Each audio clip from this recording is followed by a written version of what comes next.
Prelims booster session आज का पहला टॉपिक है आईटी अमेंडमेंट रूल्स 2023। गवर्नेंस के लिए टॉपिक इंपॉर्टेंट है। Ministry of electronics and information technology ने एक अमेंडमेंट रिलीज़ किया है आईटी रूल्स 2021 में, जिससे कि ऑनलाइन रियल मनी गेम्स को रेगुलेट किया जाएगा। तो अब जो इंटरमीडियरीज हैं जो ये होस्ट करती हैं ऑनलाइन गेम्स, उनको कहा जा रहा है कि आप सेल्फ रेगुलेटरी अथॉरिटी जो है वो बनाओगे और कोई भी अनऑथराइज्ड ऑनलाइन गेम की एडवर्टीजमेंट जो है वो आप होस्ट नहीं करोगे।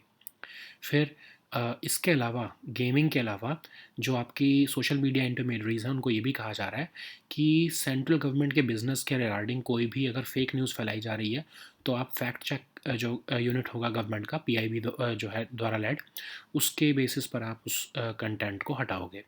फिर जो है सेल्फ रेगुलेटरी बॉडीज़ जो हैं उनको मार्क ऑफ वेरिफिकेशन भी जो है उस अभी बताना पड़ेगा। जो है आप ऑनलाइन गेम्स से रिलेटेड केवाईसी डिटेल्स यूज़र्स की लेनी पड़ेगी। और मल्टीपल सेल्फ रेगुलेटरी बॉडीज़ जो ऑनलाइन गैम्बलिंग सेक्टर को रेगुलेट कर रही हैं, उनको जो है मेंबर्स के बारे में नोटिफाई करना पड़ेगा गवर्नमेंट को। सेल्फ रेगुलेटरी बॉडीज़ जो हैं वो जो है कोई भी बैटिंग या गैम्बलिंग एलिमेंट्स जो है ऑनलाइन गेम में वो नहीं ला सकते। ऑनलाइन गेम जो है वो लीगल रिक्वायरमेंट्स और स्टैंडर्ड्स को कंप्लाई करेंगी, ये इनको सेल्फ रेगुलेटरी बॉडीज़ को देखना पड़ेगा। ये ऑब्लिगेशंस जो हैं वो सेल्फ रेगुलेटरी बॉडीज़ के लिए ही जो है लाई गई हैं और उनको जो है ऑलरेडी हम जो है इनफ टाइम दिया गया है कंप्लाई करने के लिए। अब ये क्यों लेके आई गई हैं अमेंडमेंट्स? सोशल मीडिया और ऑनलाइन गेमिंग की जो इंटरमीडियरीज हैं उनको ज़्यादा कॉशन रखने के लिए ये जो है गाइडलाइंस लाई गई हैं। डिजिटल नागरिक्स, क्योंकि कंट्री वाइड बहुत तेज़ी से जो है हम डिजिटलाइजेशन की तरफ बढ़ रहे हैं, तो हम सेफ गार्ड भी होना चाहिए ना इंटरनेट स्पेस को, इसके लिए ही जो है अमेंडमेंट्स लाई गई हैं। अब जो ये फैक्ट चेकिंग यूनिट है इसका क्या प्रपोजल है? याद होगा आपको, गवर्नमेंट ने पीआईबी के थ्रू एक फैक्ट चेकिंग टीम जो है वो बनाई थी, लेकिन ऑफ कोर्स उसको नोटिफाई नहीं किया था। लेकिन जो है सोशल मीडिया कंपनीज़ ने बोला कि हम खुद ही अपनी मिस इन्फॉर्मेशन कॉम्बैट अलायंस बनाएंगे, जिसमें नेटवर्क ऑफ फैक्ट चेकर्स होंगे। और ये जो है एक बेसिकली सर्टिफिकेशन बॉडी होगी। अगर कोई ये फैक्ट चेकर्स कहेंगे कि पर्टिकुलर न्यूज़ जो है ये फेक है, तो ऑफ कोर्स उसको जो है वो हटा दिया जाएगा। ठीक है, नेक्स्ट हम टॉपिक देखते हैं इंडियन स्पेस पॉलिसी 2023। ये टॉपिक आपके साइंस एंड टेक के लिए इंपॉर्टेंट है। यूनियन कैबिनेट ने इंडियन स्पेस पॉलिसी 2023 को मंजूरी दे दी है।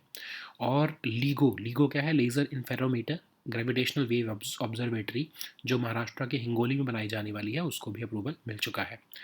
तो ये कंसोलिडेटेड स्पेस पॉलिसी है, बहुत टाइम से इसकी वेट किया जा रहा था। अब इसमें Indian National Space Promotion Authorization Centre जो 2020 में बनाया गया है, उसको एक सिंगल विंडो की तरह एक तरह से हमने बना दिया था, उसी को ही और ज़्यादा एम्पावर किया जाएगा। उसी की वजह से अगर हम अब देखें तो लगभग 200 स्पेस स्टार्टअप्स जो हैं वो कंट्री में आ चुके हैं। ठीक है, रिसेंट हमने बहुत फेमस देखा ना एक स्काई रूट एयरोस्पेस, जिन्होंने विक्रम एस रॉकेट बनाया है। अब हम इस जो करंट पॉलिसी जो लाई गए हैं 2023 की, इसकी हम कुछ हाइलाइट्स देखते हैं। अब इसमें जो आपके इसरो है, एनएसआईएल है और प्राइवेट सेक्टर एंटिटीज़ हैं, इनकी रोल्स और रिस्पॉन्सिबिलिटीज़ को और अच्छे से डिफाइन कर दिया गया है। डिपार्टमेंट ऑफ स्पेस के रोल को और ज़्यादा एनहेंस किया गया है। रिसर्च, एकेडमिया, स्टार्टअप्स, इंडस्ट्री, इन सब में उनका जो है रोल बढ़ा दिया गया है। स्पेस रिफॉर्म्स के बारे में और क्लैरिटी लाई जा रही है। और प्राइवेट इंडस्ट्री को और ज़्यादा स्पेस इकोनॉमी पार्टिसिपेट करने के लिए जो है वो अपॉर्चुनिटीज़ दी जाएंगी।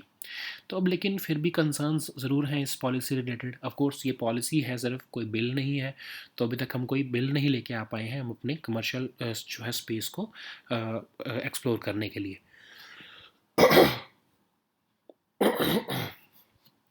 तो बेसिकली हमारा जो स्पेस सेक्टर है वो अभी भी विदाउट एनी लीगल फ्रेमवर्क चल रहा है। ठीक है, अब इसमें जो है एक लीगल फ्रेमवर्क लाना ज़रूरी था, जिसमें कि हम अगर स्पेस में कोई डैमेज होता है तो उसके रिलेटेड इंश्योरेंस भी फिर हम लेकर आ सकते थे। तो वो अभी तक जो है वो नहीं लाया गया है। अब हम देखते हैं लीगो क्या है। LIGO advance gravitational wave observatory है, जिसको इंडियन गवर्नमेंट ने नेशनल साइंस फाउंडेशन यूएसए के साथ एमओयू साइन करके इंडिया में लगाने को सोचा है। 2030 तक आई थिंक ये जो है प्रोजेक्ट कंप्लीट हो जाएगा। अभी तक सिर्फ 2 ही लीगो ऑब्जर्वेटरीज़ हैं वर्ल्ड में, दोनों के दोनों जो है वो यूएस में है, तीसरी जो है इंडिया में बनाई जा रही है। बेसिकली ये एक प्रोजेक्ट है जिसमें हम जो है ग्रेविटेशनल वेव्स को डिटेक्ट करने का और कॉस्मिक ग्रेविटेशनल वेव्स को जो है वो डिटेक्ट करने का जो है हम प्लान कर रहे हैं। ठीक है। नेक्स्ट हम टॉपिक देखते हैं सेफीड स्टार, ये भी साइंस एंड टेक के लिए इंपॉर्टेंट है। तो एक स्टडी की गई है रिसर्चर्स द्वारा जिसमें कि वो मोस्ट एक्यूरेटली जो है सफ़ीड स्टार्स को वो जो है वो ऑब्ज़र्व कर पाए हैं। सफ़ीड स्टार्स क्या होते हैं? जो ब्राइटन और डिम होते हैं पीरियोडिकली। ये बेसिकली फ्लक्चुएशंस जो है वो अपनी ब्राइटनेस में एक्सपीरियंस करते हैं। जो ये सैफिड स्टार्स होते हैं ये special type of variable stars होते हैं, बहुत हॉट और मैसिव होते हैं। ये इनका जो पीरियड होता है, स्टार का पीरियड होता है, वो ही बेसिकली मतलब कि कितनी तेज़ी से ये पल्सेट होंगे, ये इनकी ल्यूमिनोसिटी और ब्राइटनेस के ऊपर डिपेंडेंट होता है या फिर डायरेक्टली रिलेटेड होता है। इनकी ल्यूमिनोसिटी मोस्टली हम देखें तो 500 से 30,000 टाइम्स जो है वो ग्रेटर देन आर सन होती हैं। नेक्स्ट हम टॉपिक देखते हैं हाइब्रिड सोलर एक्लिप्स, ये भी आपके साइंस एंड टेक के लिए इंपॉर्टेंट है। एक हाइब्रिड सोलर एक्लिप्स होने वाला है अप्रैल 20 को। इसको निंगालू एक्लिप्स भी कहा जा रहा है। अब हाइब्रिड सोलर एक्लिप्स क्या होता है? ये एक ऐसा सोलर एक्लिप्स है जो कई लोगों को देखने में एनुलर सोलर एक्लिप्स लगेगा, कई लोगों को देखने में टोटल सोलर एक्लिप्स लगेगा, बेस्ड अपॉन द लोकेशन, आप कहाँ से उसको देख रहे हो। टोटल सोलर एक्लिप्स क्या होता है? जब मून जो है अर्थ और सन के बीच में से पास होता है तो जो है वो टोटल सोलर एक्लिप्स हो जाता है। कुछ एरियाज़ में जहाँ पर जो लोग सेंटर ऑफ मून शैडो पे खड़े हैं, तो उनको तो टोटल सोलर एक्लिप्स लगता है वो देखने में। एनुलर एक्लिप्स तब होता है जब मून जो है वो अर्थ से बहुत दूर है, फारदेस्ट पोजीशन पर है, लेकिन ऑफ कोर्स वो एक्लिप्स कर रहा है तो सिर्फ वो कुछ पार्ट ऑफ द सन को ही ब्लॉक कर पा रहा है। तो जो लोग जो है उस डार्क डिस्क के एरिया में खड़े होंगे तो उनको वो एनुलर एक्लिप्स लगेगा। तो यही इसलिए हम इसको हाइब्रिड सोलर एक्लिप्स कह रहे हैं कि कुछ लोगों को जो है, जैसे हम अगर हम इंडिया से देखेंगे तो हमें तो ये एनुलर सोलर एक्लिप्स लगेगा, लेकिन जो साउथ सदर्न हेमिस्फीयर में लोग रह रहे हैं मोस्टली उनको ये टोटल सोलर एक्लिप्स लगने वाला है। ठीक है। एक्लिप्स क्या होता है आपको पता ही है कि जब अर्थ और सन के बीच में जो है मून आ जाता है तो हम ये सोलर एक्लिप्स लगता है। ऐसे ही अब जो है अगर सन की लाइट जो है वो जो है अर्थ तक नहीं पहुंच पाती है तो उसकी वजह से ही ये एक्लिप्स लगता है। ठीक है। नेक्स्ट हम टॉपिक देखते हैं international finance corporation, international relations के लिए टॉपिक इंपॉर्टेंट है। तो आईएफसी ने एक अपडेट इशू किया है अपनी ग्रीन इक्विटी अप्रोच के तहत कि वो अब कोई भी क्लाइंट जो कि न्यू कोल प्रोजेक्ट्स लगाने चाहते हैं उनको जो है वो फाइनेंस नहीं देने वाले हैं। इंटरनेशनल फाइनेंस कॉर्पोरेशन है क्या? वर्ल्ड बैंक ग्रुप का ही पार्ट है। 1956 में इसको बनाया गया था इकोनॉमिक डेवलपमेंट को सपोर्ट करने के लिए। प्राइवेट सेक्टर को बेसिकली ये सपोर्ट करता है ये ग्रुप। कंपनीज में इन्वेस्ट करता है, कैपिटल मोबिलाइज करके देता है उन्हें, इवन बिजनेसेस और गवर्नमेंट्स को भी एडवाइस करता है कि कैसे प्राइवेट इन्वेस्टमेंट को आप इनकरेज कर सकते हो। इसको ओन जो है और गवर्न मेंबर कंट्रीज़ ही करती हैं जो वर्ल्ड बैंक ग्रुप के मेंबर्स हैं। ठीक है। इवन जो प्रेसिडेंट हैं वर्ल्ड बैंक ग्रुप के वो ही इसके प्रेसिडेंट भी होते हैं। अब वर्ल्ड बैंक ग्रुप क्या है? वर्ल्ड बैंक ग्रुप जो है आपको ऑफ कोर्स पता है कि फाइनेंशियल और टेक्निकल असिस्टेंस देता है डेवलपिंग कंट्रीज़ के लिए। 1944 में ब्रिटेन वुड्स एग्रीमेंट में इसको जो है वो बनाया गया था। अब इसकी बहुत सारी बॉडीज़ हैं, IBRD, IDA, IFC, MIGA और ICSID। अब IBRD क्या है? ये लोन्स, क्रेडिट्स और ग्रांट्स देते हैं जो है डेवलपिंग कंट्रीज़ को, ताकि वो अपने आप को बना सकें। ठीक है, डेवलपमेंट कर सकें अपनी। IDA क्या होता है? लो या नो इंटरेस्ट लोन्स दिए जाते हैं लो इनकम कंट्रीज़ को डेवलपमेंट के लिए। IFC जो है ये बेसिकली इन्वेस्टमेंट या असेट मैनेजमेंट एडवाइस देता है प्राइवेट कंपनीज और गवर्नमेंट्स दोनों को। मल्टीलैटरल इन्वेस्टमेंट गारंटी एजेंसी जो है बेसिकली एक काइंड ऑफ इंश्योरेंस देती है पॉलिटिकल रिस्क में, जैसे कि कोई अगर वॉर हो जाए तो जो है प्राइवेट कंपनीज का नुकसान ना हो तो उसके लिए बेसिकली ये इन्वेस्टमेंट गारंटी देती है। इक्सिड क्या है? इन्वेस्टमेंट डिस्प्यूट जो होते हैं इन्वेस्टर्स और कंट्रीज़ के बीच में, वो इक्सिड उसके लिए बनाया गया है। इंडिया लेकिन इसका मेंबर नहीं है। नेक्स्ट हम टॉपिक देखते हैं यूनाइटेड नेशंस स्टैटिस्टिकल कमीशन। ये टॉपिक भी इंटरनेशनल रिलेशंस के लिए इंपॉर्टेंट है। तो रिसेंटली इंडिया जो है highest statistical body of UN की जो है यूनाइटेड नेशंस स्टैटिस्टिकल कमीशन, उसका जो है 4 ईयर टर्म के लिए मेंबर बन चुका है।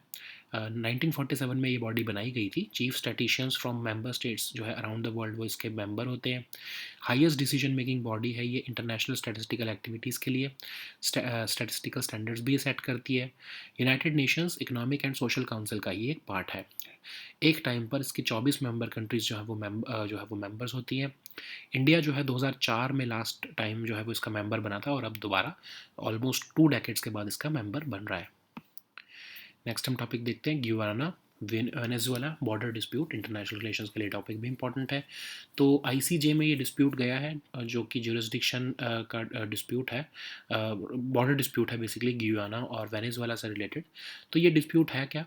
तो जब से कॉलोनियल टाइम से 1840 से जो है ये डिस्प्यूट चला आ रहा है, जब ब्रिटिश गवर्नमेंट ने वहाँ पर जो है गियाना और वेनेजुएला के बॉर्डर्स जो है वो यूनिलैटरली सर्वे किए थे। अब आप देखोगे कि ब्रिटिश गवर्नमेंट, ब्रिटिश का ही दिए हुए जितने भी डिस्प्यूट्स हैं वर्ल्ड वाइड मोस्टली ब्रिटिश के ही दिए हुए हैं, ठीक है। उन्होंने यूनिलैटरली सर्वे किया, अपने आप बॉर्डर लाइंस खींची, और उसके वजह से जो है जो बाद में कंट्रीज़ जो बनी उनको डिस्प्यूट जो है वो का सामना करना पड़ता है। अब ये बाउंड्री जो है 1899 से आर्बिट्रेट की गई है। ब्रिटिश जो ने जो लाइन जो है वो बनाई थी, वो गुयाना तो एक्सेप्ट करता है, लेकिन वेनेजुएला उसको एक्सेप्ट नहीं करता है। वो कहते हैं कि 1899 के आर्बिट्रल अवार्ड की जो है अ, हम उसको नहीं मानते हैं, वो नल एंड वॉइड है। अब ये डिस्प्यूटेड जो एरिया है, ये वाला जो पार्ट है आपको देखने को मिल रहा है, ये बहुत हाइड्रोकार्बन्स जो है यहाँ पर लोकेटेड है, इसीलिए ऑफ कोर्स इसको ये डिस्प्यूटेड भी बन जाता है। वेनेजुएला इसके ऊपर कंट्रोल करना चाहता है, और जो है ये डिस्प्यूट जो है वो आईसीजे में भी पहुँच चुका है। नेक्स्ट हम टॉपिक देखते हैं मड आइलैंड। ये टॉपिक आपके इन्वायरमेंट के लिए इंपॉर्टेंट है। तो जो वेस्टर्न जोन बेंच है नेशनल ग्रीन ट्रिब्यूनल की, उन्होंने जो है 5 स्टूडियोज़ जो मड आइलैंड में बनाए गए हैं उनकी डिमोलिशन के लिए जो है वो स्टे लगा दिया है, और रिवोक कर दिया रादर स्टे को, ठीक है। तो मड आइलैंड क्या होते हैं? मड आइलैंड क्या है? एक आइलैंड है मलाड वेस्ट में, जो वेस्टर्न सबर्ब्स ऑफ मुंबई में आपको देखने को मिलेगा। ये प्रोमिनेंट रेजिडेंशियल और हॉलिडे डेस्टिनेशन भी है। यहाँ पर एयरफोर्स और नेवल स्टेशंस भी हैं, और कोलीज, मराठीज़ और रोमन कैथलिक्स मोस्टली यहाँ पर रहते हैं।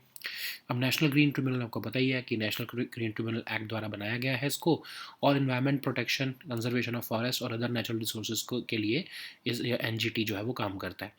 इसमें एक चेयरपर्सन होते हैं, जुडिशियल मेंबर्स होते हैं, एक्सपर्ट मेंबर्स होते हैं, और ये सिर्फ कोड ऑफ सिविल प्रोसीजर ही नहीं बल्कि प्रिंसिपल ऑफ नेचुरल जस्टिस से चलता है। तो बेसिकली एक क्वाजी जुडिशियल बॉडी है ये, ठीक है। तो न्यू दिल्ली जो है इसकी वो प्रिंसिपल बेंच है। नेक्स्ट हम टॉपिक देखते हैं extended range anti submarine rocket. ये टॉपिक आपके सिक्योरिटी के लिए इंपॉर्टेंट है। तो extended range anti submarine rocket जो है वो 2 Pune based facilities of DRDO ने जो है वो बनाया है, और उसको रिसेंटली टेस्ट फायर किया गया है। एआरडीई और एचईएमआरएल जो है ये डीआरडीओ की लैब्स हैं, इन्होंने इसको बनाया है। ये सबमरीन्स को एक स्पेसिफिक डेप्थ में भी जो है इंटरसेप्ट कर सकता है, और एंटी सबमरीन ऑपरेशंस के लिए इसको डिप्लॉय किया जाने वाला है, ठीक है। तो ये जो आपके रॉकेट है, इसकी लगभग 8 किलोमीटर तक की रेंज होगी, ठीक है। So now let us see all these topics in English. So the first topic is IT Amendment Rules 2023. This topic is important for your governance section. So Ministry of Electronics and Information Technology has recently released an amendment to the IT Rules 2021 so that they can regulate the online real money games where users have to risk money to play. So for intermediaries which are hosting such games, they will have to ensure that no non-authorized online games advertisement is hosted on their platform, and basically the online gaming self-regulatory authority will have to ensure the same. So any fabricated, inaccurate or misleading information if hosted by any intermediary or social media intermediary about the central government's business, then it will have to be it will be punished. Okay, so a PIB fact checking unit of the government will ensure that only the relevant all and the true information about the central government's business will be shared on social media, and any fake news will have to be combated. So what are the responsibilities of these intermediaries with respect to online games? So they will have to display a mark of verification by this self-regulatory body. They will have to obtain the KYC details of the users. These multiple self-regulatory bodies, and they have to ensure that these online gambling sector will operate independently of their members, as of course has been notified by the government. They were given these self-regulatory bodies were given already a lot of time to comply, and now the obligations will take effect, and no bets or gambling elements to the online game would be allowed. Okay, so they have to comply with these legal requirements and standards. So So, what are the reasons behind or objectives behind these amendments? You know that social media and online gaming intermediaries they are expanding at a very high pace, so they have to exercise more caution because we want to safeguard our digital nagariks as we are aiming to have $1 trillion digital economy by 2025-2026 period. Then what is the proposal of this fact checking unit? So you know that last few weeks ago, we discussed about PIB's fact checking unit, which the ministry introduced, but of course it was put on hold and it was dropped from the amendment rules. But now social media companies will have submitted that they will uh, establish the Misinformation Combat Alliance, which will be a network of fact checkers. They will verify the misleading content on their platforms. So the next topic is Indian Space Policy 2023. This topic is important for your governance section. Science and tech section. So 3 years after opening up the space sector to private players, Union Cabinet has recently released the Indian Space Policy of 2023. The cabinet has also approved the setting up of LIGO at Maharashtra's Hingoli area. So LIGO is basically laser interferometer gravitational wave observatory. So you know that this space policy has been long anticipated. We set up this, the government set up this rather, the Indian National Space Promotion and Authorization Center in 2020, which provided a single window for all approvals and resource sharing. That's why we saw the emergence of over 200 space startups in the country. The most famous one, of course, all of them is out of them is the Skyroot Aerospace, which built this Vikram S rocket. So, what are the key highlights of this Indian space policy of this year? So, it lays down the roles and responsibility of organizations like ISRO, NSIL, and even other private sector entities. And the aim is to enhance the role of Department of Space and give larger participation of research, academia, and startups and industry in the ISRO missions. So it will. The aim is also to have to give clarity in space reforms and augment private industry participation in the space economy. But there are certain concerns also. Currently, there is no legal framework. That is controlling the space economy or commercial space activities in the country. So this policy is still short of a bill. We should have created a mechanism for insurance against damage in the space, but of course it has not yet addressed this issue. Then what is LIGO? So LIGO is basically an advanced gravitational wave observatory, and it is meant to detect and track cosmic gravitational waves. It was of course approved by the government in 2016 after an MOU was signed with the National Science Foundation of USA, and it will be a multidisciplinary mega science project, LIGO India project. And currently only two LIGO observatories are there in the world. Both of them are in the US, and now the Indian observatory will be the third one, and it will be completed by 2030. So the next topic is Cepheid star. This topic is again important for your science and tech section. A recent study has been carried out by researchers, and they have been able to achieve the most accurate calibration of Cepheid stars. So Cepheid stars are basically the variable stars which brighten and dim periodically. They experience fluctuations in their brightness, and they are special type of variable stars, and they are hot and massive. uh, the period of these stars are directly related to their brightness, and they have brightness which is about 500 to 330 times 30,000 times greater than that of our sun. So the next topic is hybrid solar eclipse. This topic is important for your science and tech section. Hybrid solar eclipse is going to happen on 20th April 2023. It is also being called as Ningalu eclipse. So what is hybrid solar eclipse? Basically, it's a type of solar eclipse which will look like an annular solar eclipse to some people, and for some people it will be total solar eclipse based upon the location of your on the earth. So what is a total solar eclipse? So when moon passes between the earth and sun, it completely blocks the face of the sun. And if you are at a location where the moon is basically directly above your head, then of course you will witness the total solar eclipse. For an annular solar eclipse, it means that when moon is farthest from the earth, it seems very small, so it does not block the sun completely, only a part of it gets blocked, and a dark disk on top of this a bright colored disk appears, forming a ring of fire. and that's why it appears like an annular solar eclipse. So this one will be an hybrid solar eclipse. And what is eclipse? When moon while orbiting the earth comes in between the sun and earth, it causes eclipse. So the next topic is international finance cooperation. This topic is important for international relations. Recently, IFC has said that according to their green equity approach, they will no longer be able to finance any new coal projects. So what is IFC? It was founded in 1956 in Washington, D.C., and it's a member of World Bank Group. It aims to advance economic development and improve the lives of people, and it basically helps the private sector by investing in companies, mobilizing capital from them for them, advising businesses and governments how they can encourage private investment in their countries, and it is owned and governed by its member states. So, president of the World Bank Group is also the president of the IFC. World Bank Group, you know that it is part of the Bretton Woods Agreement, and it has five distinct yet complementary organizations. First, of course, is the IBRD, which provides loans, credits, and grants to member countries. IDA is basically aimed to provide low and no interest loans to low-income countries. IFC is meant to help the private companies.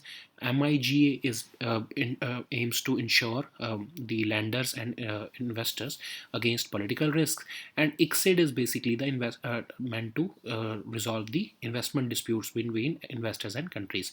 Of course, you should know that India is not part of the ICSID, but we are part of United Nations-led UNCITRAL. So the next topic is United Nations Statistical Commission. This topic is again important for your international relations topic. So India has been recently elected to the highest statistical body of the United Nations for a period of 4 years, and this United Nations Statistical Commission was established in 1947, and it basically brings the chief statisticians from all member states. It is the highest decision-making body for international statistical activities, including the setting up of statistical standards, and it also oversees the work of United Nations Statistics Division. It is also part of the United Nations Economic and Social Council. So it consists of 24 member countries. India was last time the member of Statistical Commission in 2004. So the next topic is Guyana-Venezuela border dispute. This topic is again important for your international relations. So judges at the ICJ have recently ruled that they have jurisdiction over this border dispute between Guyana and Venezuela. So this is a colonial dispute between British and Spanish powers who were ruling the South American region. In 1840s, British government had surveyed this border unilaterally, and it basically encroached on Venezuelan territorial claims. The boundary has been arbitrated twice, and but currently the current border is basically following the British line, which has been accepted by Guyana, but Venezuela does not accept it, and they consider that arbitral award of 1899 null and void.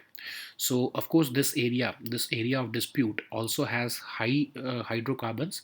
So of course Venezuela wants it, and Guyana is also resisting that initiative of Venezuela. So that's why Guyana submitted this dispute to the ICJ in 2018. And despite Venezuela's withdrawal from this case, proceedings are currently undergoing. So the next topic is Mud Island. This topic is important for your environment section.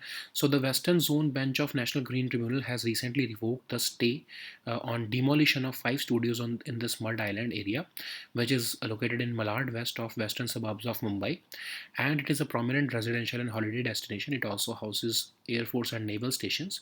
It is primarily inhabited by Kolis, Marathis, and Roman Catholic people. So what is this National Green Tribunal then? So this is part of the National Green Tribunal Act of 2010, and it aims to effectively and expeditiously dispose cases relating to environment protection, conservation of forests, and other natural resources. It consists of a chairperson, judicial members, and expert members. It is guided by the principles of natural justice, and New Delhi is the principal bench of the NGT. So the next topic is extended range anti-submarine rocket. This topic is important for your security section. So extended range anti-submarine rocket which is designed by two Pune-based facilities of DRDO, has been recently test fired for the first time. So these two facilities are ARDE and HEMRL. So this extended range anti-submarine rocket is designed to intercept submarines at specific depths, and it will be deployed in anti-submarine operations, and it will have a range of over 8 kilometers. Okay, so these were our topics for today. We'll meet next time on Monday now. Until then, goodbye and take care.